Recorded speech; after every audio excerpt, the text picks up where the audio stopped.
बच्चे जो भगवान का स्वरूप है, उन पे कई बार जो इनोसेंट है उन पे कई बार लाठीचार्ज होता है, पेलेट गन फायरिंग हुआ था। 15 लाख स्कूल्स में अभी भी 1 लाख स्कूल्स है भारत में जहां हम लोगों के पास टॉयलेट्स की सुविधा बच्चियों के लिए नहीं है। बेटी पढ़ाओ बेटी बचाओ अच्छा स्लोगन है, पर ये स्लोगन में बेटी पढ़ेगी कहाँ यदि उधर व्यवस्था ही नहीं है टॉयलेट की।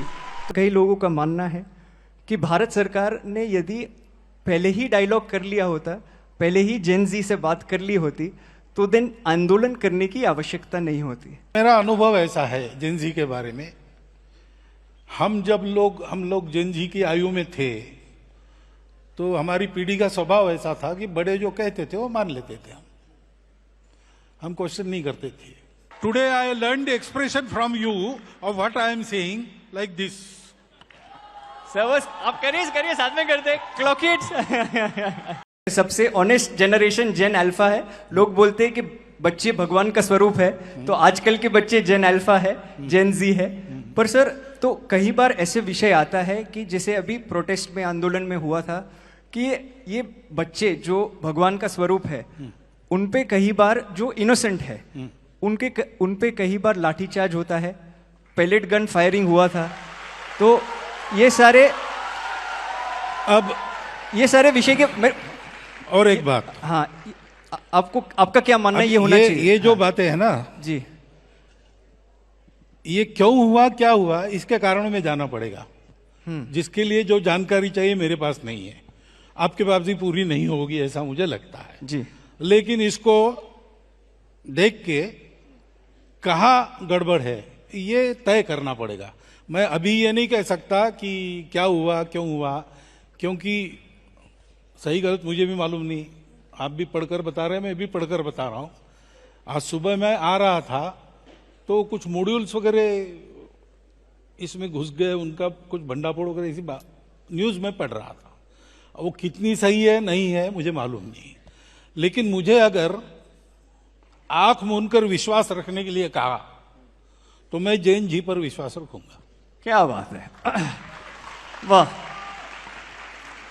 अभी आपने एक चीज बताई जेन जी के बारे में कि आप वो ऑनेस्ट है, आप आंख बंद करके उन पे विश्वास करते हैं। और आपने एक बहुत महत्वपूर्ण बात बताई एजुकेशन के बारे में और शिक्षा के बारे में। ये संस्था में 300 अभी शिक्षक बैठे हैं, principals and owners of schools, they are also a part of this conversation sir. And therefore I wanted to ask you this sir कि 15 लाख स्कूल्स में अभी भी 1 लाख स्कूल्स है भारत में जहां हम लोगों के पास टॉयलेट्स की सुविधा बच्चियों के लिए नहीं है। तो sir guys let me finish the question. तो सर, बेटी पढ़ाओ बेटी बचाओ अच्छा स्लोगन है, पर ये स्लोगन में बेटी पढ़ेगी कहाँ यदि उधर व्यवस्था ही नहीं है टॉयलेट की। तो सर ये एक दूसरा इसमें सर 15,000 स्कूल में अभी तक बेसिकली वाटर की फैसिलिटी नहीं है, पानी पीने की सुविधा नहीं है। तो सर शिक्षा, मैं मानता हूँ कई चीज़ हुई है शिक्षा में, बट शिक्षा में बहुत सारी चीज़ होनी चाहिए। और मेरे लिए तो ये नेशनल इमरजेंसी है, क्योंकि देश को यदि विकसित बनाना है तो शिक्षा ठीक करनी पड़ेगी। तो आप ये मानते हैं कि that the next generation to become stronger we should focus more on education, and if so what is the one education reform that you propose sir? पहली बात, एक से नहीं होगा, मैं 2-3 बताऊंगा। जी सर। पहला है कि शिक्षा ये कमर्शियल बिजनेस नहीं है जी, वो जीवन की नेसेसिटी है। इसलिए शिक्षा सर्वसुलभ हो, सबको मिले, ऐसा उसका स्ट्रक्चर करना चाहिए। तो इसमें तो बहुत सारा विचार करना पड़ेगा। अभी हम लोग ने देखा थोड़े दिन पहले कि एक आंदोलन हुआ था, एंड लोकतंत्र में मैं ये मानता हूं कि the 2 things are important. One is dialogue, second is आंदोलन. The idea is that आंदोलन only happens when dialogue fails. तो कई लोग ऐसे बोलते हैं और कई लोगों का मानना है कि भारत सरकार ने यदि पहले ही डायलॉग कर लिया होता, पहले ही जेन जी से बात कर ली होती, तो दिन आंदोलन करने की आवश्यकता नहीं होती। तो इस पे आपका क्या राय है? एक और दूसरा कि आंदोलन करना खराब है क्या? ये दो प्रश्न है स्टार्ट में सर।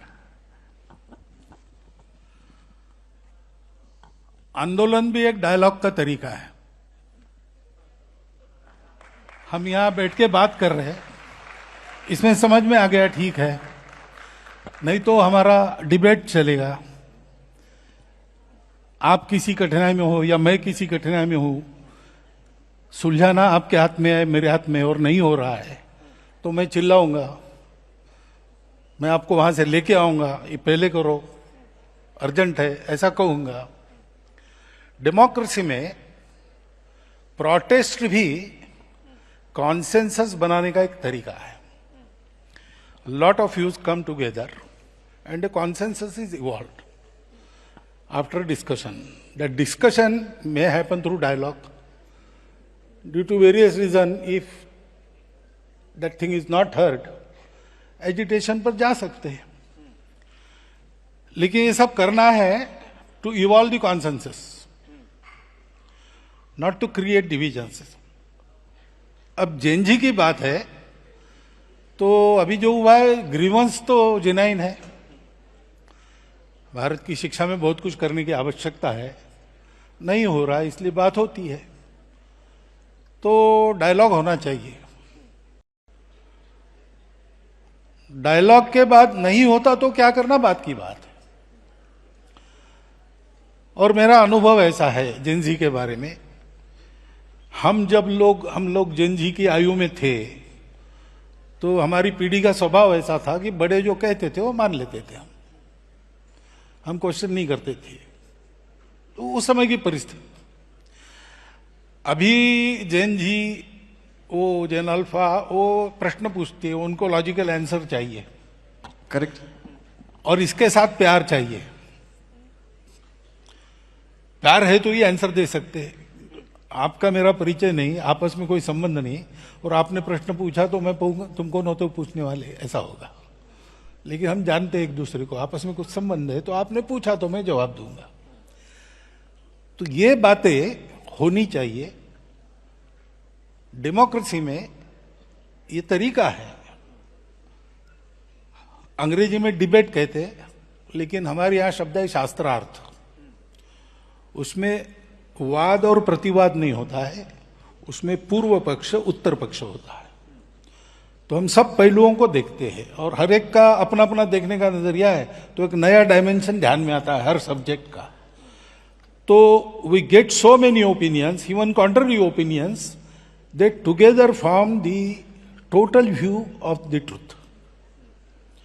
तो ये होना ही चाहिए। तो जैन जी ने आंदोलन नहीं करना चाहिए वगैरह, ऐसा मैं करूंगा नहीं। लेकिन कैसे करना, क्या करना डेमोक्रेसी में, इसके तरीके भी बताए हैं। अब कॉन्स्टिट्यूशन हमको जिन्होंने दिया, डॉक्टर बाबा साहब आम्बेडकर का, अगर 2 स्पीचेस हमने पढ़ लिए तो ये कैसे करना क्या करना उसका उसमें इंडिकेशन है, वो देखना चाहिए। और हम लोगों को भी ऐसा देखना चाहिए कि अगर जैन जी चिल्ला रही है तो विरोध के लिए नहीं चिल्ला रही, कुछ तकलीफ है इसलिए चिल्ला, बिल्कुल उसको ठीक करना चाहिए। एजिटेशन जो होना है वो आपके खिलाफ या मेरे खिलाफ न होकर वो सिस्टम करेक्शन के लिए होना चाहिए, करेक्ट, तब सब ठीक रहता है। Today I learn the expression from you of what I am saying like this. Sir बस आप करिए साथ में करते क्लॉक इट।